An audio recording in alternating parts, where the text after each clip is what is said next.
கர்த்தருடைய பரிசுத்த நாமத்திற்கு மகிமை உண்டாகட்டும். இந்த அதிகாலை வேளையில் நேரடியாக இந்த இடத்துல வந்திருக்கிற ஒவ்வொருவரையும், நேரலையில் இணைக்கப்பட்டு பார்த்து கொண்டிருக்கிற ஒவ்வொருவரையும் வானத்தையும் பூமியும் படைத்த ஆண்டவராகிய இயேசுவின் நாமத்தில் அற்புத இயேசு ஊழியத்தின் சார்பாக நான் உங்களுக்கு வாழ்த்துதலை பதிவு செய்து உங்களை நான் வரவேற்கிறேன்.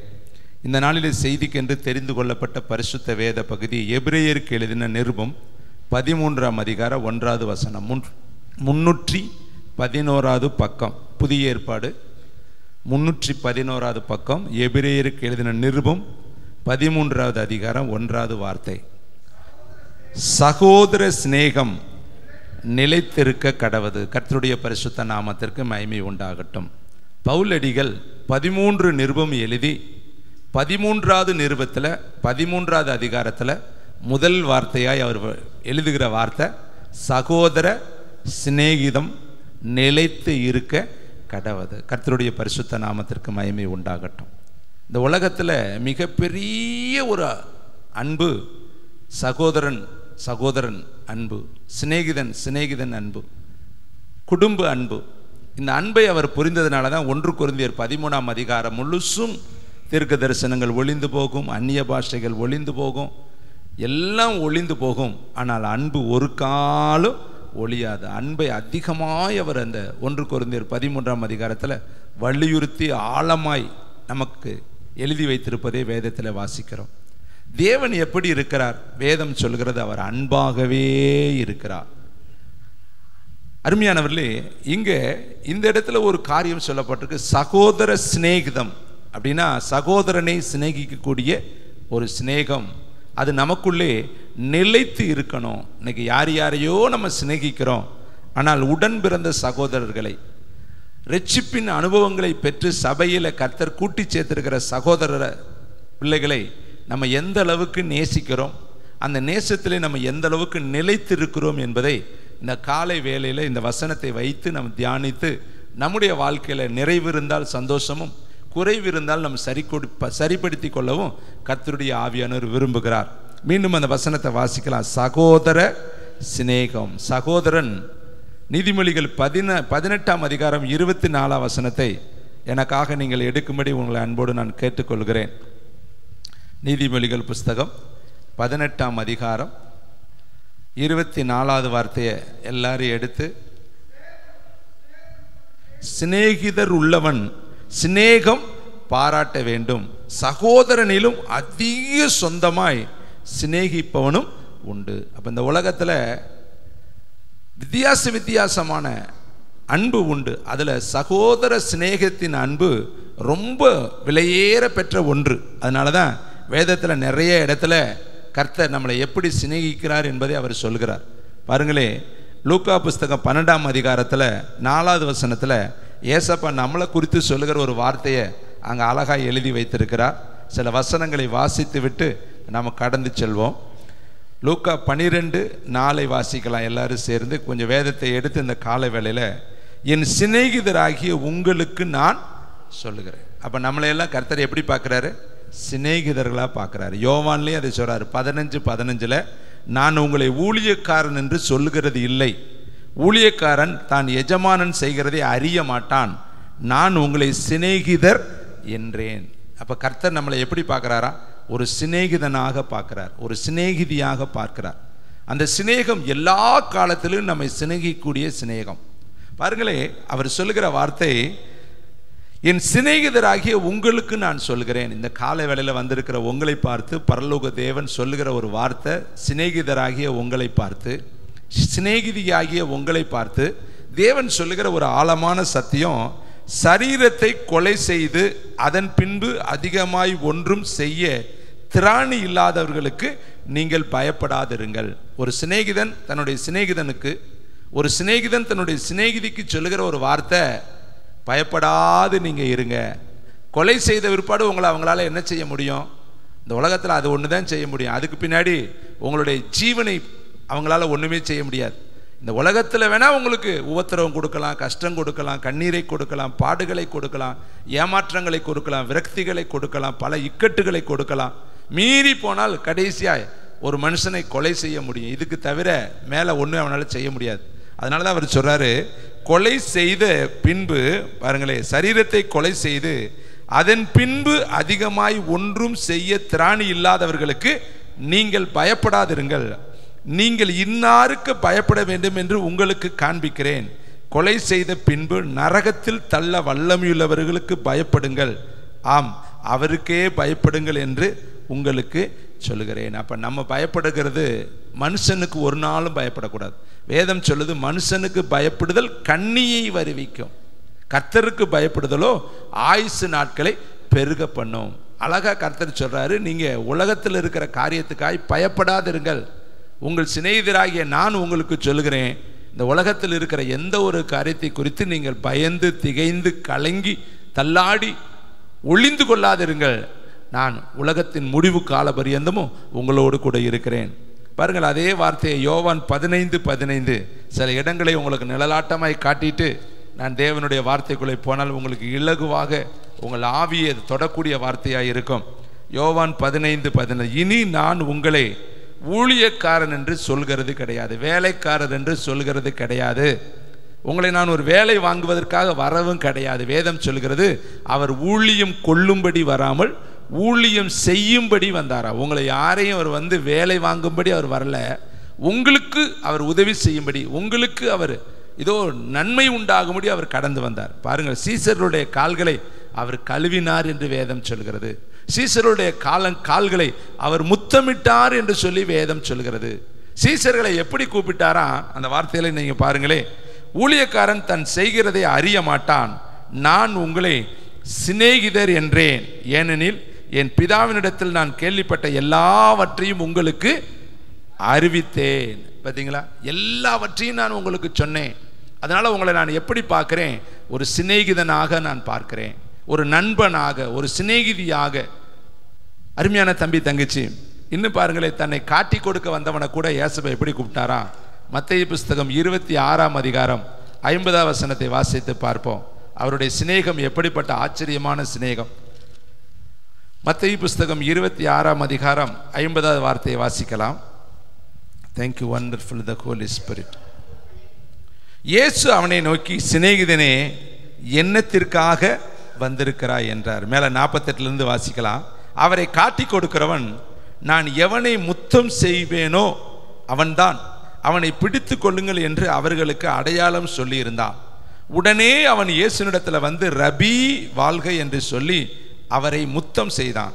இயேசு அவனை நோக்கி, சிநேகிதனே, என்னத்திற்காக வந்திருக்கிறாய் என்றார். அவங்களை காட்டி கொடுக்கிறவன் முன்னாடி வந்து நிற்கிறான்.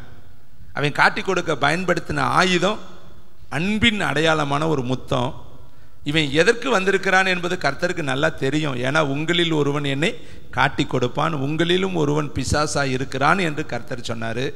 பேதுருவை பார்த்து சொன்னார், சேவல் கூவதற்கு முன்னாடி நீ 3 முறை மறுதலிப்பாய் என்று சொன்னார். அப்போ இவன் தான் தன்னை காட்டி கொடுக்க போகிறான் என்பது தேவனுக்கு, இயேசுவுக்கு நன்றாக தெரியும். ஆனால் அவனை எப்படி அவர் கூப்பிடுகிறார் பாருங்களேன். இந்த வார்த்தை 50வது வார்த்தை ரொம்ப ஆச்சரியமான ஒரு வார்த்தை. இயேசு அவனை நோக்கி, சிநேகிதனே. வேதம் சொல்கிறது, சிநேகிதன் எல்லா காலத்திலும் சிநேகிப்பான்.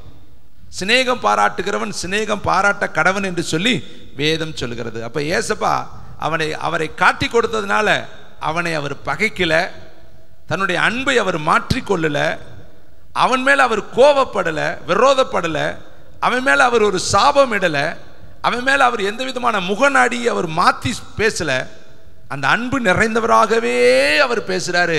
சிநேகிதனே, என்னத்திற்காக வந்திருக்கிறாய். அப்ப நான் உங்களை சிநேகிக்கிறேன் என்று சொன்னவர் எல்லா காலத்திலையுமே அவனை சிநேகித்தார்.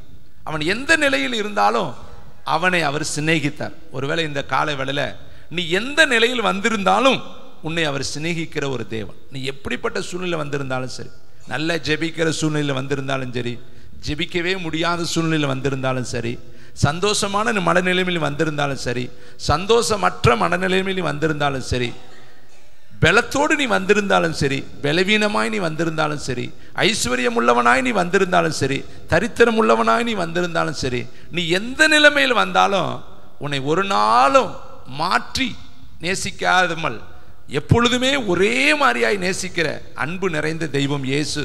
அவர் உன்னை சிநேகிக்கிறவராய் இருக்கிறார். அதனால தான் அவர் வேதம் சொல்கிறது, அவர் நேற்றும் இன்றும் என்றும் மாறாதவர். அவர் இருக்கிறவராகவே இருக்கிறார். எப்படி யூதாஸ் காரியத்தை அழைத்த அன்றைக்கு அவர் எப்படி அவனை சிநேகித்தாரோ, காட்டி கொடுத்த அன்றைக்கும் அவனை அவர் அப்படித்தான் சிநேகித்தார். பாருங்கள், அந்த வார்த்தையை மீண்டும் சொல்கிறேன். இயேசு அவனை நோக்கி, சிநேகிதனே, என்னத்திற்காக வந்திருக்கிறாய்? அழகா கேட்கிறார் பாரு. என்னத்திற்காக நீ வந்திருக்கிற? நீ வந்ததனுடைய நோக்கம் என்ன? எதற்காக எனக்கு நீ முத்தமிட்டாய்? எதற்காக ஒரு பெருங்கூட்டத்தோடு நீ வந்து கொண்டு இருக்கிறாய்? அந்த வார்த்தையை அவர் யூஸ் பண்ணும்பொழுது யூதாசேன்னு யூஸ் பண்ணியிருக்கலாம்ல, காட்டி கொடுக்கிறவனேன்னு அவர் சொல்லியிருக்கலாம்ல. ஆனால் அவர் பயன்படுத்தின அந்த வார்த்தை சிநேகிதனே. வேதம் சொல்லுது, சிநேகிதன் எல்லா காலத்திலும் சிநேகிப்பான். அதனால தான் எபிரேயருக்கு பவுல் எழுதும் பொழுது சொல்றாரு, சிநேகம் சகோதர சிநேகம் உங்களில் நிலைத்திருக்க கடவது. இந்த 1 கொரிந்தியர் 10ஆம் அதிகாரத்தை 13ஆம் அதிகாரத்தை ஒரு திசை நம்ம பார்த்தால் ரொம்ப நல்லா இருக்கும். நம்முடைய அன்பு எப்படிப்பட்ட அன்பு என்று சொல்லி பவுலடிகள் எழுதி வைத்திருக்கிறார். ஒரு நிமிஷம் எனக்காக நீங்கள் பார்க்கும்படி உங்களை பச்சமாய் கேட்டுக்கொள்கிறேன். 239வது பக்கம் 1 கொரிந்தியர் 13ஆம் அதிகாரம் 1 நான் வாசிக்கிறேன். ஒருவேளை இந்த காலை தியானத்தில் இதை படிப்பது நம்முடைய ஆவிக்கு அது பலனாக இருக்கும். நான் மனுஷர் பாஷைகளையும் தூதர் பாஷைகளையும் பேசினாலும் அன்பு எனக்கு இராவிட்டால் சத்தமிடுகிற வெண்கலம் போலவும் ஓசையிடுகிற கைத்தாளமும் போலவும் இருப்பேன். பாருங்களே, அழகா சொல்றாரு. மனுஷர் பாஷையும் பேசி தூதர் பாஷையும் பேசிட்டு தேவன் கொடுத்த அன்பு இல்லாவிட்டா அது வெண்கலம் போலவும் ஓசை இடுகிற கைத்தாளம் போல இருக்குமா. இன்னைக்கு மனைவிட்ட கூட சரியான அன்பை காட்டாத தேவனுடைய பிள்ளைகள் இருக்கிறாங்க. கணவனிடத்தில் அன்பை காட்டாத ஜெப வீராங்கனைகள் இருக்கிறாங்க. உண்மையாய் சிநேகிக்காத சிநேகிதர்கள் இந்த உலகத்தில் இருக்கிறாங்க. நம்ம நேசிப்பதை விட நம்மளை ஒருத்தர் நேசிக்கிறாரே, அவரை நம்ம எந்த அளவுக்கு நேசிக்கிறோம் என்பதை இந்த வசனத்தில் நம்ம யோசித்து பார்க்கணும். அவரை நாம் நேசிக்கிற நேசம் எந்த அளவுக்கு நமக்குள்ளே பற்றி எரிகிறது. அவர் நம்மளை நேசிக்கிறாரு, ஆனால் நாம் அவரை எந்த அளவுக்கு நேசிக்கிறோம். இங்க பாருங்களேன், அடுத்த வசனம் சொல்லுது, தீர்க்க தரிசனம் வரத்தை உடையவனாய் இருந்தாலும் சகல ரகசியங்களையும் சகல அறிவையும் அறிந்தாலும் மலைகளை பெயர்க்கத்தக்க சகல விசுவாசம் உள்ளவனாய் இருந்தாலும் தேவன் கொடுத்த அன்பு எனக்கு இராவிட்டால் நான் ஒன்றுமே இல்லை. தீர்க்க தரிசனம் இருக்கலாம், ரகசியங்களை அறிந்திருக்கலாம், மலைகளை பெயர்க்கத்தக்கதான விசுவாசம் உள்ளவனா இருக்கலாம், ஆனால் எல்லாவற்றை விட அன்பு இல்லாவிட்டால் இது எதுவுமே ஒன்றுமே கிடையாதுங்கிறார். இதெல்லாம் மாறி போயிடும். அடுத்து பாருங்களேன், அவர் சொல்றாரு, எனக்கு உண்டான எல்லாவற்றையும் அன்னதானம் பண்ணினாலும். இன்னைக்கெல்லாம் அன்னதானம் நிறைய பண்றாங்க. இந்த அன்னதானத்தை விட அன்பு ரொம்ப மேலானது. அன்னதானம் பண்ணினாலும் என் சரீரத்தை சுட்டெரிப்பதற்காக கொடுத்தாலும் அன்பு எனக்கு இராவிட்டால் பிரயோஜனம் ஒன்றுமே இல்லை. சரிங்களா? அன்பை குறித்து எவ்வளோ ஆழம். இந்த அன்பு தாங்க சிநேகிதருடைய அன்பு. ஏசப்பா இப்படிப்பட்ட அன்பு உள்ளவராக இருக்கிறார். உனக்காக தன்னையே அவர் கொடுத்த அன்பு, சிலுவையில் தகனமாய் கொடுத்த அன்பு, உனக்காக 5 காயங்களை சரீரத்தில் ஏற்றுக்கொண்டார். உடம்பு முழுசும் மிலார்களால் அடிக்க அவர் ஒப்பு கொடுத்தார். தலையில் முள்முடியை அவர் தாங்கி கொண்டார். அவருடைய சிநேகம் ஆச்சரியமான சிநேகம். அவர் உங்களை உயிருக்குயிராய் நேசிக்கிற ஒரு சிநேகம். ஆனால் நம்ம அவரை எந்த அளவுக்கு சிநேகிக்கிறோம் இந்த காலை வேளையில். அதனால தான் பவுல் எழுதி சொல்றார், நீங்கள் இயேசுவை சிநேகிதராக நேசித்தீங்கன்னா உங்கள் சிநேகம் அவரிலே நிலைத்து இருக்க கடவுது. எப்பொழுதுமே அவரை நேசிக்கணும். சமயத்துக்கு நேசிச்சுட்டு சமயத்துக்கு அவரை தூக்கி எறிஞ்சிட்டு போயிடக்கூடாது. எப்பொழுதுமே நம்முடைய சிநேகம் நிலைத்து இருக்கணும், ஒரே மாதிரி இருக்கணும். காலை எழுந்தவுடனே அவரை நாம் நேசிக்கிற நேசம் மாலை வரையும் அந்த நேசத்தில் 1 இன்ச்சு நம்ம குறையக்கூடாது. ஒவ்வொரு நிமிஷமும் அவரை நேசிக்கக்கூடிய பிள்ளைகளாக இருக்கணும். பாருங்களேன், அப்படியே அவர் எழுதுறாரு, அன்புக்கு என்ன இருக்குமா? சாந்தம் இருக்குமா? தயவு இருக்குமா? பொறாமை இருக்காதான்? புகழாதான்? இருமார்பாராதான்? அயோக்கியமானதை செய்யாதான்? தற்பொழிவை நாடாதான்? சினமடையாதான்? தீங்கு நினைக்காதான்? அநியாயத்தில் சந்தோஷப்படாமல் சத்தியத்தில் சந்தோஷப்படுமா? அன்பு சகலத்தையும் தாங்குமா? சகலத்தையும் சகிக்குமா? சகலத்தையும் விசுவாசிக்குமா? சகலத்தையும் நம்புமா? அன்பு ஒரு காலம் ஒழியாது. தீர்க்க தரிசனங்களாலும் ஒளிந்து போகும், அந்நிய பாஷையினாலும் ஒழிந்து போகும், அறிவானாலும் ஒளிந்து போகும். நம்முடைய அறிவு குறைவுள்ளது, நாம் தீர்க்க தரிசனம் சொல்லுதலும் குறைவுள்ளது. நிறைவானது வரும் பொழுது குறைவானது ஒளிந்து போகும். அப்படியே அவர் எழுதிட்டு 13ஆம் வசனம் பாரு, இப்பொழுது விசுவாசம், நம்பிக்கை, அன்பு இம்மூன்றும் நிலைத்திருக்கிறது, இவைகளில் அன்பே பெரியது. கைத்தட்டி கர்த்தருக்கு நன்றி சொல்லுங்க. இந்த அன்பு தாங்க சிநேகித அன்பு, சகோதர சிநேகம். உங்களுடைய சிநேகிதர் எவ்வளவு உங்களுக்கு தீமை செய்தாலும் நீங்கள் அவங்கள சிநேகிப்பீங்க. சிநேகிதன் எல்லா காலத்திலும் சிநேகிப்பான். வேதம் சொல்லுது அன்பு ஒரு காலம் ஒழியாது, அன்பு இருமார்பாயிராது, அன்பு தற்பொழிவை நாடாது, அன்பு சினமடையாது, அன்பு அநியாயத்தில் சந்தோஷப்படாமல் சத்தியத்தில் சந்தோஷப்படும். இந்த வசனத்தை வைத்து நம்முடைய வாழ்க்கையில் நம்முடைய சிநேகிதர்களை, நம்முடைய குடும்பத்தை நம்ம எந்த அளவுக்கு சிநேகிக்கிறோம், நம்முடைய ஆண்டவராகிய இயேசு கிறிஸ்துவை நம்ம எந்த அளவுக்கு சிநேகிக்கிறோம், தேவைக்காக சிநேகிக்கிறோமா இல்லை உண்மையிலேயே அவர் மேலே நம்ம நேசம் உள்ள பிள்ளைகளாக இருக்கிறோமா? பேதுருவை பார்த்து கர்த்தர் கேட்டார், நீ என்னை நேசிக்கிறாயா, நீ என்னை அன்பு கூறுகிறாயா? இந்த காலை வேளையில் உங்கள் அருகிலும் அவர் வந்து நின்று உன்னை பார்த்து கேட்குறாரு, உன் பெயரை சொல்லி, நீ என்னை நேசிக்கிறாயா, நீ என்னை அன்பு கூறுகிறாயா? உன்னுடைய சிநேகம் உண்மையான சிநேகமா? நீ என் மேலே வைத்திருக்கிற சிநேகத்தில் நிலைத்திருக்கிறாயா, அல்லது ஒவ்வொரு நாளும் வலிவி வலிவி போய்கொண்டே இருக்கிறாயா? நீங்கள் யோவான் 15ஆம் அதிகாரம் முழுசும் நீங்கள் நிலைச்சு பாருங்கள். நீங்கள் என்னிலே நிலைத்திருந்தால் நீங்கள் கனி கொடுப்பீங்க. என் வார்த்தையிலும் என்னுடைய காரியத்தில் நீங்கள் நிலைத்திருங்கள், நிலைத்திருங்கள், நிலைத்திருங்கள், அன்பிலே நிலைத்திருங்கள் எழுதிக்கிட்டே இருக்கிறார். அந்த யோவான் 15 முழுசும் எத்தனை முறை அதில் நிலைத்திருக்கிறார் என்கிற வார்த்தையை நீங்கள் போய் வட்டமிட்டு பாருங்களேன். அத்தனை முறை அந்த 15 சொல்கிறாரு, நிலைத்திரு, நிலைத்திரு, நிலைத்திரு, நிலைத்திரு, நிலைத்திரு. இதை கேட்குற தம்பி, இந்த காலை வேளையில் சகோதர சிநேகம் உனக்குள்ளே நிலைத்து இருக்கணும். பாருங்களே, இன்னொரு வசனத்தை உங்களுக்கு காண்பிக்க விரும்புகிறேன். மத்தேயு புஸ்தகம் 22ஆம் அதிகாரம் 12வது வசனத்தை வாசிக்கலாம். மத்தேயு 22:12. தேங்க்யூ வண்டர்ஃபுல் த ஹோலி ஸ்பிரிட். வாசிக்கலாமா? 22ஆம் அதிகாரம் 12ஆம் வசனம்.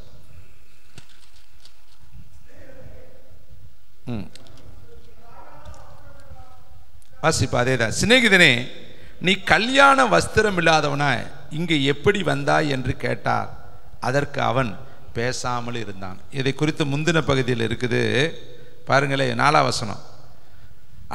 3ஆம் வசனம். அழைக்கப்பட்டவர்களை கல்யாணத்துக்கு வர சொல்லும்படி அவன் தன் ஊழியக்காரரை அனுப்பினார். அவர்களோ வர மனதில்லாது இருந்தார்கள். ஒரு பெரிய கல்யாண விருந்து ஆயத்தப்படுத்தி எல்லாரும் போய் கூட்டிட்டு வாங்க, என் வீட்டில் கல்யாணம் நடக்குது, விருந்து நடக்குது, ஒரு பெரிய விசேஷம் இருக்கு, அழைக்கப்பட்டவர்களை, தெரிந்து கொள்ளப்பட்டவர்களை, முன்குறிக்கப்பட்டவர்களை கூட்டிட்டு வாங்கன்னு சொல்லி கர்த்தர் அனுப்புறார். இப்ப அப்பொழுது அவன் வேற ஊழியக்காரர் அழைத்து, நீங்கள் போய் இதோ என் விருந்தை ஆயத்தம் பண்ணினேன், என் எருதுகளும் கொளுத்த ஜந்துக்களும் அடிக்கப்பட்டது, எல்லாம் ஆயத்தமா இருக்கிறது, கல்யாணத்துக்கு வாருங்கள் என்று அழைக்கப்பட்டவர்களுக்கு சொல்லுங்கள் என்று அனுப்பினான். அழைக்கப்பட்டவர்களோ அதை அசட்டை பண்ணி அழைப்பு கர்த்தருடைய அழைப்பு, அழைப்பு பரலோகத்தினுடைய அழைப்பு, அழைப்பு தேவாதி தேவனுடைய அழைப்பு, அழைப்பு உங்களை என்னையும் சிநேகிக்கிறவருடைய அழைப்பு. அவர் சொல்றாரு, கொளுத்த ஜந்துக்கள் அடிச்சாச்சு, கல்யாண விருந்து ஆயத்தமா இருக்கு, எல்லாமே ஆயத்தமா இருக்கு. அந்த வசனத்தை, இதோ என் விருந்தை ஆயத்தம் பண்ணினேன், என் எருதுகளும் கொளுத்த ஜந்துக்களும் அடிக்கப்பட்டது, எல்லாம் ஆயத்தமா இருக்குது, கல்யாணத்துக்கு வாருங்கள் என்று அழைக்கப்பட்டவர்களுக்கு சொல்லுங்கள் என்று அனுப்பினான்.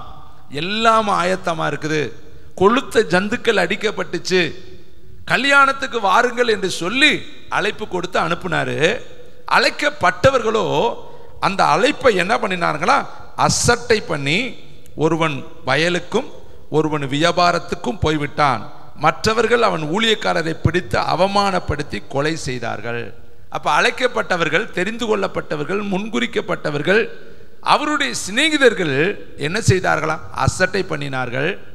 அனுப்பப்பட்டவர்களை என்ன செய்தார்களாம், வேதம் சொல்கிறது பாருங்கள், மற்றவர்கள் ஊழியக்காரரை பிடித்து அவமானப்படுத்தி கொலை செய்தார்கள். அப்புறம் சொன்னாங்க, நாங்கள் வயலுக்கு போயிட்டோம், வியாபாரத்துக்கு போயிட்டோம். இன்னொரு இடத்துல சொல்றாங்க, நாங்கள் பெண்ணை விவாகம் பண்ணினோம், இப்பொழுது எங்களால் என்ன செய்ய முடியாது, வர முடியாது. ஒவ்வொருத்தரும் ஒரு சாக்கு, ஒவ்வொருத்தரும் ஒரு மாற்று காரியங்களை சொல்றாங்க, வர முடியாததற்கு காரணம் சொல்றாங்க. ஒருத்தர் வியாபாரத்துக்கு போறேங்கிறாரு, ஒருத்தருக்கு வயலை கொண்டேங்கிறாரு, ஒருத்தர் பெண்ணை கொண்டேங்கிறாரு, இன்னும் சில பேர் அவருடைய ஊழியக்காரர்களை பிடித்து அடித்து அவமானப்படுத்தி கொலை செய்தார்களாம். இப்பொழுது 7ஆம் வசனம், ராஜா அதை கேட்ட பொழுது கேள்விப்பட்டு கோபம் அடைந்து தன் சேனைகளை அனுப்பி அந்த கொலைபாதர்களை அழித்து அவர்கள் பட்டணத்தை சுட்டெரித்தான். அப்பொழுது அவன் தன் ஊழியக்காரரை நோக்கி, கல்யாண விருந்து ஆயத்தமாக இருக்கிறது, அழைக்கப்பட்டவர்களோ அதை அபாத்திரமாய் போனார்கள், அதற்கு அபாத்திரமாய் போனார்கள். ஆகையால் நீங்கள் வழி சந்துகளில் போய் காணப்படுகிற யாவரையும் கல்யாணத்துக்கு அழைத்து கொண்டு வாருங்கள் என்றான். அந்த ஊழியக்காரர் புறப்பட்டு வழிகளிலே போய் தாங்கள் கண்ட நல்லார் பொல்லார் யாவரையும் கூட்டிக் கொண்டு வந்தார்கள். கல்யாண சாலை விருந்தாளிகளால் நிறைந்தது. விருந்தாளிகளை பார்க்கும்படி ராஜா உள்ளே பிரவேசித்த பொழுது கல்யாண வஸ்திரம் தரித்திராத ஒரு மனுஷனை அங்கே கண்டு, அவனே எப்படி கூப்பிட்றாரு பாருங்க, வஸ்திரம் இல்லாமலே வந்துட்டான், கல்யாணத்துக்கு வந்திருக்கிறேன், கல்யாணத்துக்குரிய வஸ்திரத்தை போட்டுட்டு வந்திருக்கணும். நம்ம ஆலயத்துக்கு வந்திருக்கிறோம், இந்த ஆலயத்துக்கு வருவதற்கென்று ஒரு ரட்சிப்பின் வஸ்திரம் இருக்குது. வேதம் சொல்லுது, தாவீது, நான் ரட்சிப்பின் வஸ்திரத்தை எடுத்துக்கொண்டு கர்த்தரை தொழுது கொள்வேன். பரலோகத்துக்கு வருவதற்கு ஒரு பரிசுத்த வஸ்திரம் இருக்குது, தேவனை தொழுது கொள்வதற்கு ஒரு பரிசுத்த வஸ்திரம் இருக்கிறது. பரிசுத்தம் இல்லாமல் ஒருவனும் கர்த்தரை தரிசிக்க முடியாது. நான் பரிசுத்தர், ஆகையால் நீங்களும் உங்கள் நடக்க எல்லாவற்றிலும் பரிசுத்தராயிருங்கள். வேதம் சொல்லுது, பாவத்தை பார்க்காத சுத்த கண்ணுள்ள தேவன் அவர். அப்படிப்பட்ட பரிசுத்தர் தேவனுடைய பிள்ளைகளே. ஆனால் அவருடைய கல்யாணத்துக்கு வந்திருக்கிறவன், வேதம் சொல்லுது, கல்யாண வஸ்திரம் தரித்திராத ஒரு மனுஷனை அங்கே கண்டு, அவனையும் எப்படி தான் கூப்பிட்டார் தெரியுமா? காட்டி கொடுக்கிறவனையும் சிநேகிதனேன்னு கூப்பிட்டாரு. வஸ்திரம் தரிக்காமல் உட்கார்ந்து இருந்து கல்யாணத்துக்குள்ள வந்தவனையும் எப்படி தான் கூப்பிட்டாரா? சிநேகிதனே, நீ கல்யாண வஸ்திரம் இல்லாதவனா இங்கே எப்படி வந்தாய் என்று கேட்டார். அப்ப எல்லாரையும் அவர் எப்படி தான் பார்க்கிறார் தெரியுமா? சிநேகிதனாக, சிநேகிதிகளாக கர்த்தர் பார்க்கிறார். அவருடைய சிநேகம் ஆச்சரியமான சிநேகம். இந்த வேதத்தில் பார்த்தா தாவீதுக்கு ஒரு ஆச்சரியமான சிநேகம் இருந்தது. அதுதான் யோனத்தானை குறித்து அவர் சொல்லுகிற ஒரு வார்த்தையை நான் உங்களுக்கு காண்பிக்க விரும்புகிறேன். 2 சாமுவேல் புஸ்தகம் 1ஆம் அதிகாரம் 26வது வார்த்தை. எல்லாரும் எடுத்துக்கொள்வோம். 2 சாமுவேல் புஸ்தகம் 26ஆம் அதிகாரம் 1வது வார்த்தை. Thank you, wonderful the Holy Spirit.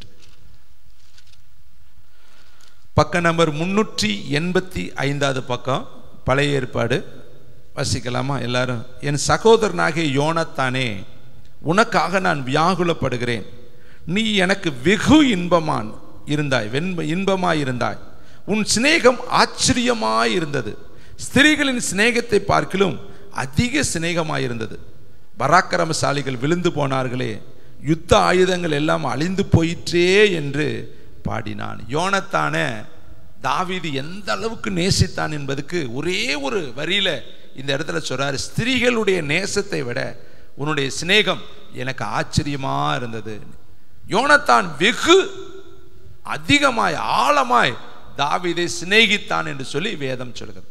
சவுலும் சிநேகித்தான், ஆனா யோனத்தானுடைய சிநேகம் ரொம்ப ஆச்சரியமா இருந்துச்சு. சவுலும் சிநேகித்து தான் அவன் தன்னோடு கூட வைத்து கொண்டான் என்று சொல்லி நீங்கள் வேதத்தில் வாசித்தால் இருக்குது. ஆனா இங்கே யோனத்தான் உயிருக்கு உயிராய் நேசித்தான். தன்னுடைய வஸ்திரத்தை எல்லாம் கலட்டி கொடுத்தான், தன்னுடைய உடைமைகள் எல்லாம் அவனுக்கு கொடுத்தான், தன்னுடைய ஆயுதங்கள் எல்லாம் அவனுக்கு கொடுத்தான்.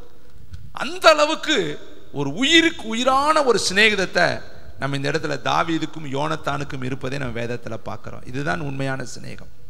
இவன் மரித்து போனப்ப தாவீது பயங்கரமா அழுவர். பாருங்களே, அவர் அழுகக்கூடிய அந்த அழுகையை வேதம் சொல்லுகிறது. பாருங்களே, 24ஆம் வசனம், அதே அதிகாரத்தில் 1:24. இஸ்ரவேலின் குமாரத்திகளே, உங்களுக்கு இரத்தாம்பரத்தை சிவப்பாய் உடுத்துவித்து உங்கள் உடையின் பேல் பொன் ஆபரணங்களை தரிப்பித்த சவுலுக்காக அழுது புலம்புங்கள். போர்முகத்தில் பராக்கிரமசாலிகள் விழுந்தார்களே, யோனத்தானே, உயரமான ஸ்தலங்களில் வெட்டுண்டு போனாயே. பயங்கரமா கதறி கதறி கதறி யோனத்தானுடைய காரியத்தை நினைத்து இவர் அழுகிறார். வெட்டுண்டு போனாயே, உன்னுடைய அம்பு பின்வாங்க இல்லையே, உன்னுடைய யுத்தத்தில் நீ போன இடத்துலலாம் ஜெயித்தியே, இப்போ இப்படி வெட்டுண்டு போனாயேன்னு சொல்லி தன் சிநேகிதனுக்காக இவன் கண்ணீர் மல்க அழுகிறதை நாம் இந்த இடத்துல வேதத்தில் வாசிக்கிறோம். ஒரு தாவீது ஒரு யோனத்தான ஸ்திரீகளுடைய நேசத்தை விட அதிகமான நேசம் உள்ளவன் என்று சொல்லி பாராட்டி சிநேகிப்பதை நாம் வேதத்தில் வாசிக்கிறோம். ஆனால் யோபுவுக்குன்னு சிநேகிதர் இருந்தார்கள். உங்களுக்கு சிநேகிதர் இருப்பாங்க. உங்கள் சிநேகிதர் யோனத்தானா அல்லது யோபுவுடைய சிநேகிதர்களா என்பதை நீங்கள் வேதத்தில் பாருங்களே. யோபு எழுதின புஸ்தகம் 2ஆம் அதிகாரம் 11ஆம் வசனம். எல்லாரும் தயவுசெய்து வேதாகமத்தை எடுத்து கொஞ்சம் அப்படியே திருப்பி பார்க்கலாம். எதை கதை கேட்குற மாதிரி நம்ம கேட்கக்கூடாது, நம்ம வேதத்தை பார்க்கணும். இந்த கால வேளையில் யோபுவுடைய 3 சிநேகிதனாகிய தேமானியனான எலிப்பாசும், சூகியனான பில்தாத்தும், நாகமாத்தியனாகிய சோப்பாரும், யோபுவுக்கு நேரிட்ட தீமைகள் யாவையும் கேள்விப்பட்ட பொழுது அவனுக்காக பரிதபிக்கவும் அவனுக்கு ஆறுதல் சொல்லவும் ஒருவரோடு ஒருவர் யோசனை பண்ணி கொண்டு அவரவர் தங்கள் ஸ்தானங்களிலிருந்து வந்தார்கள்.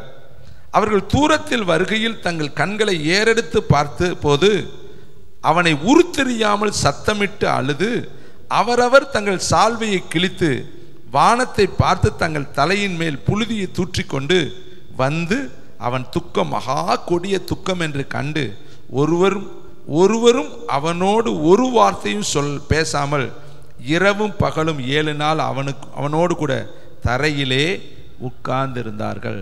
இவனுக்கு 3 சிநேகிதர்கள். இந்த 3 சிநேகிதருடைய நற்கிரிகளை நம்ம இந்த இடத்துல பார்க்கிறோம். எப்படி இருந்தார்களா? வேதம் சொல்கிறது, தூரத்தில் வருகையிலே பார்த்துட்டு அவன் எப்படி இருந்தானா?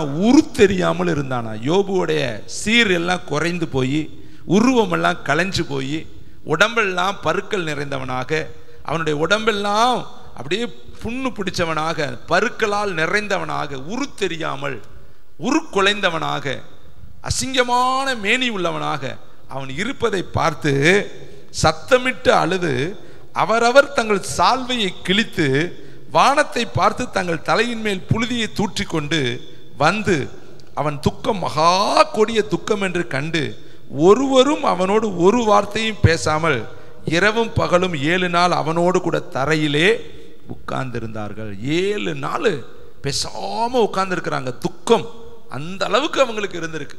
ஆனா அந்த சிநேகிதரை பார்த்து யோபு சொல்லுகிற வார்த்தையை பாருங்களேன். 16ஆம் அதிகாரம் 20வது வசனம். அவங்க காண்பித்த துக்கமும் அவர்கள் பேசின வார்த்தையும் எவ்வளவு வித்தியாசமாய் இருக்கிறது என்பதை நம்ம இந்த இடத்துல வாசிக்கலாம். யோபு 16ஆம் அதிகாரம் 20வது வசனம். என் சிநேகிதர் என்னை பரியாசம் பண்ணுகிறார்கள், என் கண் தேவனை நோக்கி கண்ணீர் சொரிகிறது. அங்க 7 நாள் உட்கார்ந்துருந்தாங்க. துக்கம் மகா துக்கம்னு சொல்லி அவர்கள் தங்களுடைய வஸ்திரத்தை கிழித்து கொண்டாங்க. இதெல்லாம் வெளி காரியங்கள். ஆனா அவங்க உள்ளத்திலிருந்து புறப்பட்ட வார்த்தைகள், அவர் சொல்றாரு, உங்கள் வார்த்தைகள் என் இருதயத்தை தொட மறுக்கிறது. நீங்கள் அளப்பு உண்டாக்குகிற சிநேகிதர்களாக இருக்கிறீர்கள். அளப்புனா என்னை போட்டு மனவருத்தப்படுத்தக்கூடிய சிநேகிதர்களாக இருக்கிறீர்கள். வேண்டாத வார்த்தைகளை சொல்லி என்னை வருத்தப்படுத்துகிறீர்கள். அதனாலதான் அவர் இங்க சொல்றாரு பாருங்களேன், என் சிநேகிதர்கள் என்னை பரியாசம் பண்ணுகிறார்கள். முன்னாடி பார்த்தா 7 நாள் உட்கார்ந்து இருந்தாங்க. ஆனா இது எல்லாமே பார்த்தா வெளி வேஷமாக இருந்தது. உள்ளத்துல அவனை பரியாசம் பண்ணக்கூடியவர்களாக இருந்தார்கள், அவனை வேதனைப்படுத்தக்கூடியவர்களாக இருந்தார்கள், அவனை அலட்டக்கூடியவர்களாக இருந்தார்கள், அவனை துக்கப்படுத்தக்கூடியவர்களாக இருந்தார்கள். நீங்கள் யோபு புஸ்தக கடைசியில் வரும் பொழுது கர்த்தர் அவர்களை எப்படி கடிந்து கொள்கிறார் என்பதை வேதம் சொல்லுகிறது பாருங்களேன். யோபு எழுதின புஸ்தகம், தேங்க்யூ வண்டர்ஃபுல் தி ஹோலி ஸ்பிரிட், 42ஆம் அதிகாரம் 7ஆம் வசனம். கர்த்தர் இந்த வார்த்தைகளை யோபுவோடு பேசின பின்பு கர்த்தர் தேமானியனாகிய எலிப்பாசை நோக்கி, உன்மேலும் உன் 2 சிநேகிதர் மேலும் எனக்கு கோபம் மூழ்கிறது. என் தாசனாகிய யோபு பேசினது போல நீங்கள் என்னை குறித்து நிதானமாய். தேவனுக்கே கோபம் வருகிற அளவுக்கு இவர்களுடைய ஆலோசனை இருந்தது. நாம கூட நல்ல ஆலோசனை சொல்றோம்னு சொல்லி எதையாவது ஒன்று சொல்லிக்கிட்டே இருந்தோம்னா தேவனுக்கு நம்ம மேல கோபம் மூழும். இவர்கள் 7 நாள் உட்கார்ந்திருந்து பிரயோஜனம் இல்லை, தங்களுடைய வஸ்திரத்தை கிழித்து கொண்டதும் பிரயோஜனம் இல்லை, தங்களுடைய மேல சால்வையை போட்டு சாம்பல் அள்ளி போட்டு கொண்டதும் பிரயோஜனம் இல்லை. ஆனா இவர்கள் இருதயத்தில் அவனை பரியாசம் பண்ணினார்கள், இருதயத்தில் அவனை குற்றப்படுத்தினார்கள், அவனிடத்தில் குறையை கண்டுபிடிக்கும்படி முகாந்தரத்தை தேடி அவனை பலவிதமான வார்த்தையாலே அலட்டினார்கள். அருமையான தம்பி தங்கச்சி, அங்க தாவீதுக்கு யோனத்தான் எல்லாவற்றையும் செய்து இருதயத்துக்கு ஏற்ற சிநேகிதனாக இருந்தான். இங்கேயும் யோபுவுக்கு 3 சிநேகிதர்கள், ஆனா அவன் இருதயத்தை காயப்படுத்தக்கூடிய சிநேகிதர்கள். ஆனா இன்னைக்கு நீங்களும் நானும் நம்முடைய சிநேகிதர்களுக்கு யோனத்தானா இருக்கிறோமா அல்லது யோபுவுடைய சிநேகிதரை போல இருக்கிறோமா? ஏசபாவுக்கு நம்ம எப்படிப்பட்ட சிநேகிதராக இருக்கிறோம்? ஆபிரகாம் என் சிநேகிதன் என்று கர்த்தர் சொன்னார். ஆபிரகாமுக்கு என் ரகசியத்தை நான் மறைப்பேனோ என்று கர்த்தர் சொன்னார். நான் செய்ய போகிறது எல்லாவற்றையும் ஆபிரகாமனுக்கு நான் சொல்லுவேன், அவனுக்கு நான் மறைக்க மாட்டேன். அவன் என்னை குறித்தும் என்னுடைய காரியத்தை குறித்தும் தன் பிள்ளைகளுக்கு அறிவிப்பான் என்பதை நான் அறிந்திருக்கிறேன். ஆபிரகாம் தேவனுக்கு சிநேகிதன். அப்ப ஆபிரகாம் சிநேகிதனா நீங்களும் நானும் அவருக்கு சிநேகிதன். பாருங்களே, ஏனோக்கு மெத்துசிலாவை பெற்ற பின்பு 300 வருடம் தேவனோடு என்ன சஞ்சரித்தான், காணப்படாமல் போனானா. அப்போ என்ன பண்ணுனா, தினந்தோறும் தேவனிடத்தில் பேசிக்கிட்டே இருந்தான். ஒரு சிநேகிதன் எப்படி பேசுவான்? முகமுகமாய் முகமுகமாய் முகமுகமாய் பேசுவானா. வாசிகளா, ஐயோ யாத்திரையாம புஸ்தகம் 33ஆம் அதிகாரம் 11ஆம் வசனம் தயவுசெய்து எல்லாரும் எடுங்க. அங்கே மோசே கிட்ட கர்த்தர் எப்படி பேசினார், ஒரு மோசே என்கிற தேவ மனிதனிடத்தில் தேவன் எப்படி பேசினார் என்பதை அழகாய் அங்கே எழுதி வைத்திருக்கிறார். யாத்திரையாமம் 33ஆம் அதிகாரம் பக்கம் நம்பர் 114வது பக்கம். தேங்க்யூ, வண்டர்ஃபுல் த ஹோலி ஸ்பிரிட். 11ஆம் வசனம். ஒருவன் தன் சிநேகிதனோடு பேசுவது போல கர்த்தர் மோசையோடு முகமுகமாய் பேசினார். எப்படி பேசினாரா மோசையோட? முகமுகம், லைவா பேசுறாரு, ஃபேஸ் டு ஃபேஸ். ரெண்டு பேரும் ஒருத்தர் நேரடியாக பார்க்குறாங்க. முகமுகமாய் முகமுகமாய் கர்த்தர் கூட்டிட்டு போய் மோசையோடு பேசினார். அப்போ ஆபிரகாமோடு எப்படி பேசியிருப்பார்? முகமுகமாய் பேசியிருப்பார். ஏனோக்கோடு எப்படி பேசியிருப்பார்? முகமுகமாய் பேசியிருப்பார். அதுதான் சிநேகம். அப்போ இந்த கால வேளையில் உங்கள்கிட்ட ஆண்டவர் எதிர்பார்க்கிறது, உன்னுடைய சிநேகிதத்தை நாடி அவர் நிற்கிறார். உங்களை பார்த்து கேட்குறாரு, நீ உண்மையிலே என்னை சிநேகிக்கிறாயா? உன்னுடைய சிநேகம் என்னுடைய நிலைத்து இருக்கிறதா? ஒரு மனுஷன் இயேசுனிடத்தில் ஓடி வருகிறான். நித்திய ஜீவனை அடைவதற்கு நான் என்ன செய்யணும்னு கேட்டான். கர்த்தராகிய இயேசு சொன்னார், கற்பனைகளை கைக்கொள், பிரமாணத்தெல்லாம் கைக்கொள்ளுனாரு. அவன் சொல்றான், நான் எல்லாவற்றையும் என் சிறு வயது முதல் கை கொண்டு இருக்கிறேனே, இன்னும் என்னிடத்தில் என்ன குறை? அழகா சொல்றான், பிரமாணங்களை கை கொள்ளுகிறவன் எப்ப இருந்து கை கொள்ளுகிறவனா? சிறு பிராயத்துல இருந்து. எங்க அப்பா அம்மா எல்லாம் எனக்கு சொல்லி கொடுத்துருக்குறாங்க, வேதத்தில் இருக்கிற எல்லாம் நான் கை கொண்டு இருக்கிறேன். அப்ப கர்த்தர் சொன்னார் ஒரே ஒரு வார்த்தை, நீ உண்மையிலேயே என்னுடைய பிள்ளைனா உனக்கு உண்டானதெல்லாம் விற்று ஏழைகளுக்கு கொடுத்துட்டு என் பின்னாடி வானார். அடுத்த நிமிஷம் அந்த வாலிபன் துக்கம் உள்ளவனாய் அவரை விட்டு விலகி போனான் என்று வேதம் சொல்லுது. ஏனென்றால் அவன் எல்லாவற்றையும் விட்டுட்டு வர சொல்றாரே, வித்து ஏழைகளுக்கு கொடுத்துட்டு வர சொல்றாரே, இது எல்லாத்தையும் வித்து கொடுத்துட்டு போய் எப்படி நம்ம வாழ்றது அப்படின்னு சொல்லி, இயேசுவை விட அவனுக்கு அந்த பணம், இயேசுவை விட அந்த புகழ், இயேசுவை விட அந்த பொருளாதாரம் அவனுக்கு பெருசா இருந்துச்சு. அதனால அவன் துக்கம் உள்ளவனாய் போனான். அப்பதான் சொல்றாரு, ஐஸ்வர்யவான்கள் பரலோகத்தில் வருகிறது அரிதான ஒரு காரியம். அருமையான தம்பி தங்கச்சி, இங்கு பாருங்க, வேதம் சொல்லுது, யாக்கோப்பு எழுதின புஸ்தகம் 4ஆம் அதிகாரம் 4வது வசனத்தை இந்த வசனத்துக்கு ஆதாரமாய் நான் உங்களுக்கு காண்பிக்க விரும்புகிறேன். யாக்கோப்பு எழுதின பொதுவான நிருபம் 4ஆம் அதிகாரம் 4வது வார்த்தை. விபச்சாரரே, விபச்சாரிகளே, உலோக சிநேகம் தேவனுக்கு விரோதமான பகை என்று அறியீர்களா? ஆகையால் உலகத்துக்கு சிநேகிதராக்க விரும்புகிறவன் தேவனுக்கு பகைஞனாயிருக்கிறான். நீங்க உலகத்தை நேசிச்சீங்கன்னா தேவனுக்கு நேசிக்க முடியாதுங்க. உலகமும் தேவனும் ரெண்டு எதிரெதிர் திசையில இருக்கு. நீங்க உலகத்துக்கு சிநேகிதராக இருந்தால் தேவனுக்கு நீங்க பகைஞராய் மாறிடுவீங்க. நீங்க தேவனை நேசித்தீங்கன்னா உலகத்தை நீங்க பகைச்சிடுவீங்க. உலகத்தை நேசிட்டு தேவனை நீ நேசிக்க முடியாது. இம்மைக்காக நம்ம தேவனிடத்தில் அன்பு கூர்ந்தால் மிகவும் பரிதபிக்கக்கூடியவர்களாக இருப்போம். அருமையான தம்பி தங்கச்சி, இந்த கால வேளையில மோசையோடு கர்த்தர் முகமுகமாய் பேசினார். 40 நாள் புசிக்கலை, குடிக்கலைங்க. வயது 90 வயதுக்கு மேலே, 100 வயது இருக்குங்க. கூட்டிகிட்டு போய் மேலே சீனாய் மலையில் உயரமான மலை மேலே கூட்டிகிட்டு போய் அவனோடு பேசுகிறாரு. அவன் என்ன வேலை செஞ்சுருப்பான்? உட்காந்து கர்த்தருடைய கற்பனைகள் எல்லாம் கேட்குறான். அங்கே தான் ஆதியாகமம் சொல்லி கொடுத்தாரு, யாத்திரையாகமம் சொல்லி கொடுத்தாரு, லேவியராகமம் சொல்லி கொடுத்தாரு, என்னாகமம் சொல்லி கொடுத்தாரு, உபாகமம் சொல்லி கொடுத்தாரு. 10 கட்டளைகள் அங்கதான் அவர் எழுதி கொடுத்தார். 40 நாட்கள் மோசே கர்த்தரோடு முகமுகமாய் முகமுகமாய் ஒரு சிநேகிதனோடு பேசுவது போல கர்த்தர் முகமுகமாய் மோசையோடு பேசினார். அருமையான தம்பி தங்கச்சி, உண்மையான சிநேகம் என்பது அவரோடு நம்ம பேசணும். காலையில் எந்திரிச்சு உட்காந்து, அதிகாலையில் என்னை சிநேகிக்கிறவர்கள் என்னை கண்டடைவார்கள், அதிகாலையில் என்னை தேடுகிறவர்கள் என்னை கண்டடிக்கார்கள், என்னை சிநேகிக்கிறவர்களை நானும் சிநேகிக்கிறேன் என்று கர்த்தர் சொல்றார். நீ உண்மையிலே அவரை சிநேகித்தேனா அவரும் உன்னை சிநேகிப்பார். இந்த காலை வேளையில் நீ யோசித்துப்பார். இன்னொரு வசனத்தை நான் உங்களுக்கு வாசிக்க விரும்புகிறேன். ஏசாயா 41ஆம் அதிகாரம் 8ஆம் வசனம். உங்களை எவ்வளவு நாளா நேசிக்கிறாரா? தேங்க்யூ, வண்டர்ஃபுல் த ஹோலி ஸ்பிரிட். ஏசாயா 41ஆம் அதிகாரம் 8வது வார்த்தையை வாசிக்கலாம். என் தாசனாகிய இஸ்ரவேலே, நான் தெரிந்து கொண்ட யாக்கோப்பே, என் சிநேகிதனாகிய ஆபிரகாமின் சந்ததியே. எவ்வளவு அழகா சொல்றார், என் சிநேகிதனாகிய ஆபிரகாமின் சந்ததியே, என் தாசனாகிய இஸ்ரவேலே, நான் தெரிந்து கொண்ட யாக்கோப்பே. உங்களை எல்லாம் எவ்வளவு அழகா கூப்பிடுறார், என் சிநேகிதனாகிய ஆபிரகாமின் சந்ததியே, நான் தெரிந்து கொண்ட யாக்கோப்பே, நான் தெரிந்து கொண்ட என் தாசனாகிய இஸ்ரவேலே, நான் உன்னை சிநேகிக்கிறேன், நீ என்னை எப்படி சிநேகிக்கிற? அதே யோபு 19 அதிகாரம் 14 வசனத்தை வாசித்து பார்ப்போம். யோபு 19:14. தேங்க்யூ வண்டர்ஃபுல் த ஹோலி ஸ்பிரிட். என் பந்து ஜனங்கள் விலகி போனார்கள், என் சிநேகிதர்கள் என்னை மறந்து விட்டார்கள். அந்த சிநேகிதர்கள் ஒரு பக்கம் பரியாசம் பண்ணினார்கள், இப்போ கடைசியில் சொல்றாரு, என் சிநேகிதர் எல்லாரும் என்னைய மறந்தேட்டாங்க. யோபுவுடைய சிநேகிதர் அப்போ 7 நாள் உட்கார்ந்து இருந்தது என்ன? வஸ்திரத்தை கிழித்து கொண்டது என்ன? தலைமையில சாம்பல் போட்டுக்கிட்டது என்ன? 7 நாள் துக்கம் கொண்டாடி வந்து உட்கார்ந்து இருந்தாங்களே, அப்ப அந்த அன்பெல்லாம் மாயையா, பொய்யா?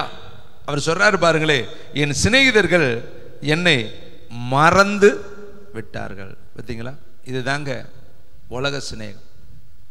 ஆனா உண்மையான சிநேகம் ஒரு நாள் மறக்கவே மறக்காது.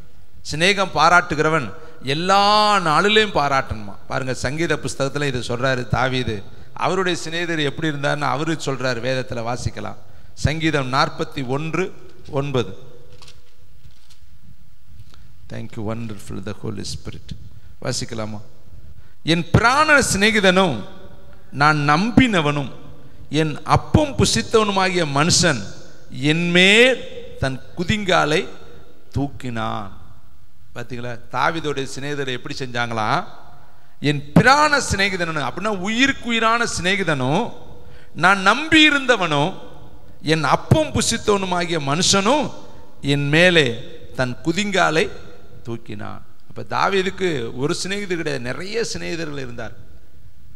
அதுல யோனத்தானும் ஒரு சிறப்பான சிநேகிதர். ஆனால் அவர் ஓட்ட முடிஞ்சிருச்சு.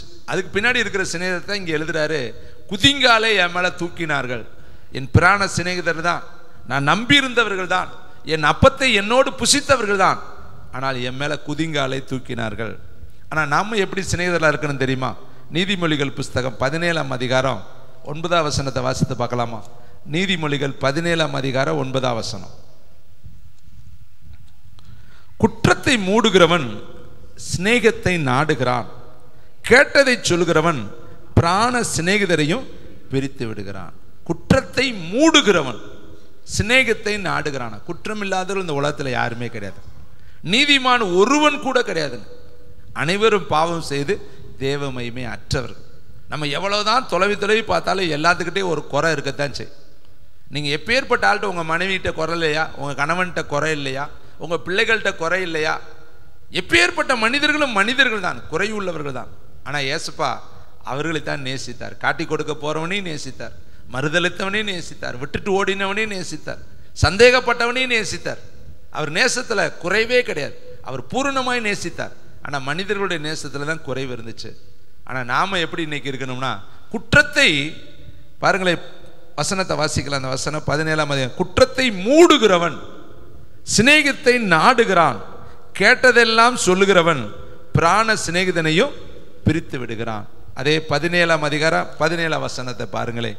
சிநேகிதன் எல்லா காலத்திலையும் சிநேகிப்பான், இடுக்கணில் உதவவே சகோதரன் பிறந்திருக்கிறான். இடுக்கணில் ஆபத்துல உதவுவதற்கு சகோதரன் பிறந்திருக்கிறானா? சிநேகிதன் நல்ல காலத்திலையும் சிநேகிப்பான், கெட்ட காலத்திலையும் சிநேகிப்பான், ஆபத்தான காலத்திலையும் சிநேகிப்பான். இந்த ஒரு வசனத்தை சொல்லி நான் முடிக்கிறேன். அதே நீதிமொழிகள் 27 அதிகாரம் 6 வசனத்தை வாசிக்கலாம். 27 அதிகாரம் 6 வசனம். சிநேகிதன் அடிக்கும் அடிகள் உண்மையானவைகள், சத்துரு இடும் முத்தங்களோ வஞ்சகம் உள்ளது. சிநேகிதன் அடிக்கும் அடிகள் எப்படிப்பட்டதா இருக்குமா? உண்மையானது. உண்மையிலேயே உங்களை தலையில ஒருத்தர் கொட்டுறாங்க இல்லையா, அதுதான் உண்மையான சிநேகம். நம்மளை கண்டிக்கிறவங்க, சரியான பாதையை காட்டுறவங்க, நம்ம தவறை காண்பித்து அதை திருத்தும்படி பிரயாசப்படுகிறவர்கள் உண்மையான சிநேகிதர்கள். தவறு நடக்கிறதை பார்த்துட்டு கண்டுக்காம போய்கிட்டு இருக்கிறவங்க நம்முடைய வாழ்க்கையில நமக்கு ஆபத்தை உருவாக்கக்கூடியவர்கள். அதனாலதான் அவர் எழுதுறாரு, சிநேகிதன் அடிக்கும் அடிகள் உண்மையானவைகள், சத்ரு இடும் முத்தமோ வஞ்சகம் உள்ளது. அப்சலோம் முத்தம் வஞ்சகம் உள்ளது. ஒரு ஸ்திரீ மாலை மயங்குகிற வேளையில இட்ட முத்தம் வஞ்சகம் உள்ளது. யூதாஸ் கரியத்து இட்ட முத்தம் வஞ்சகம் உள்ளது. வேதத்தில் நிறைய இருக்கு. ஆனா இங்க சொல்றார், உண்மையுள்ள ஒரு மனிதன் சிநேகிதனை அடிக்கும் அடி இருக்குதே அதுதான் உண்மையானது. ஏன்னா அவன் உன்னை பிராணனை, சிநேகிதன் உன் பிராணனை காக்க விரும்புகிறான், உன் பிராணனை சேதத்துக்கு விளக்க அவன் விரும்புகிறான், உன் பிராணனை உயிரை பரலோகத்துக்கு கொண்டு போக அவன் விரும்புகிறான். அதனால அவனுடைய தட்டுதல், உன் தலையில கொட்டுதல், அது உனக்கு ஆசீர்வாதமா இருக்கும். பாருங்கள், இவ்வளவுதான் யோபுடைய வாழ்க்கையில சிநேகிதர்கள் தீமை செய்தாலும் கர்த்தர் சொன்ன ஒரு நன்மையை சொல்லி நான் முடிக்கிறேன். அந்த யோபு 42ஆம் அதிகாரத்துக்கு வருவோம். அந்த சிநேகிதர்களை கர்த்தர் யோபு கையில் ஒப்பு கொடுக்கிறார். அந்த யோபு செய்த ஒரு நற்காரியங்களை நம்ம செய்யும் பொழுது நம்முடைய வாழ்க்கையிலும் கர்த்தர் நன்மைகளை செய்ய அவர் போதுமானவராக இருக்கிறாரு. 42ஆம் அதிகாரம் 10ஆம் வசனம். யோபு தன் சிநேகிதர்களுக்காக வேண்டுதல் செய்த பொழுது, இவ்வளவுதான் அவர்கள் மறந்து போனாலும், இவ்வளவுதான் அவர்கள் அவனை பரியாசம் பண்ணினாலும், இவ்வளவுதான் அவர்கள் அவனை வேதனைப்படுத்தினாலும், அந்த சிநேகிதர்களுக்காக யோபு என்ன பண்ணானா? வேண்டுதல் செய்தானா. கர்த்தரே சொல்றார், வேண்ட சொல்லு. பாருங்களே, யோபு தன் சிநேகிதர்களுக்காக வேண்டுதல் செய்த பொழுது கர்த்தர், கை தட்டுங்க, அவன் சிறையிருப்பை மாற்றினார். இப்ப நீங்க உங்க சிநேகிதர்களுக்காக ஜெபிக்கும் பொழுது, நீங்க மற்றவர்களுக்காய் எவ்வளவு துன்பப்படுத்தினாலும் அவர்களுக்காய் நீங்கள் ஜெபிக்கும் பொழுது உங்கள் சிறையிருப்பை கர்த்தர் மாற்றுவார். யோபுவுக்கு முன்னிருந்த எல்லாவற்றை பார்க்கலாம் 2 தனையாய் கர்த்தர் அவனுக்கு தந்தருளினார் என்று சொல்லி வேதம் சொல்லுது. உங்களுக்கும் கர்த்தர் அப்படி தருவார். அப்ப நீங்க என்ன செய்யணும்? சிநேகிதன் பாராட்டுகிறவன் சிநேகத்தில் நிலைத்திருக்கணும். நம்முடைய சிநேகம் உண்மையுள்ளதா இருக்கணும். இந்த மாதிரி யோபுவுடைய சிநேகிதர்ல போரி வார்த்தையில ஒண்ணு, பேச்சுல ஒண்ணு, நடத்தையில ஒண்ணு, சுவாபத்துல ஒண்ணு இருக்கக்கூடாது. எப்படி யோனத்தான் தாவீதை உண்மையாய் நேசித்தாரோ, ஏசப்பா எல்லா காலத்துல எப்படி தன்னுடைய சீசர்களை நேசித்தாரோ, அதுபோல நாமும் நம்மோடு இருக்கிறவங்களையும் நேசிக்கணும். எல்லாவற்றுக்கும் மேலாக அவரையும் நேசிக்கணும். அவரும் சிநேகத்துக்காக ஏங்குறவர். பாருங்க, வேதம் சொல்லுது, ஏனோக்கு கர்த்தரை எடுத்துக்கொண்டார். ஏன் எடுத்துக்கொண்டார்? ஏனோக்கோடு பழகி பழகி பழகி அந்த மனுஷனை தன்னோடு இருக்கவே அவர் எடுத்துக்கொண்டு போயிட்டார். நானும் என் பிதாவும் ஒன்றாய் இருக்கிறோம். அப்ப இயேசுவும் பிதாவும் எப்படி இருந்தாங்களா? ஒன்றாய் இருக்கிறாங்க. பிதா எனக்கு சொல்லுகிறது எதுவோ அதையன்றி ஒன்றையும் அவர் தாமாய் செய்ய மாட்டார். பிதாவே, இன்னும் என் வேலை வரவில்லைங்கிறார். பிதாவே, வேலை வந்ததுங்கிறார். பிதாவினிடத்திலிருந்து ஒரு காரியம் அவருக்கு வெளிப்படாத வரை அவர் எதையுமே செய்ய மாட்டார்.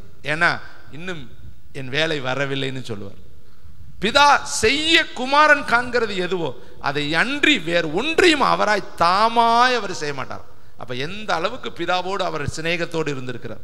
ஆனா இன்னைக்கு நம்முடைய வாழ்க்கையில நம்ம எந்த அளவுக்கு அவரை நேசிக்கிறோம், எந்த அளவுக்கு அவருடைய சிநேகத்தில் நம்ம நிலைத்திருக்கிறோம் என்பதை இந்த காலை தியானத்தில் யோசிப்போம். எல்லாரும் ஜெபிக்கும்படி நம்ம எல்லாரும் எழுந்து நிற்கலாம். உண்மையிலேயே அவரை நேசிக்கிறோமா? நல்ல பிதாவே, இந்த சத்தம் கேட்கிற ஒவ்வொருவரையும் கர்த்தர் தொடுங்க. இந்த சத்தம் உலகத்தின் எந்த பகுதியில் போனாலும் உண்மையாய் உம்மை சிநேகிக்கிறவர்களாய் மாற்றுங்க. நீர் மகிமைப்படும். இயேசுவின் நாமத்தில் பிதாவே.